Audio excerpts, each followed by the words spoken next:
Hello and welcome back to our channel. So today in this video, we are going to discuss about how to borrow money on Cash App. So without wasting much of our time, let's get straight into the video. So to borrow money on Cash App, first ensure you are eligible by checking the balance tab and looking for the borrow feature. So if you're eligible to borrow, you can find this feature. Otherwise, you cannot find this feature on your Cash App.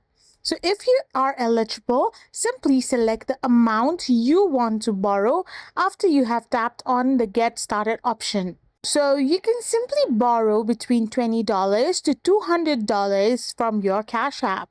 Once you have selected the amount, you need to simply confirm your personal information like your social security number, your Cash App's PIN code, your verification data, and you need to choose your repayment schedule as well as confirm your weekly repayment options.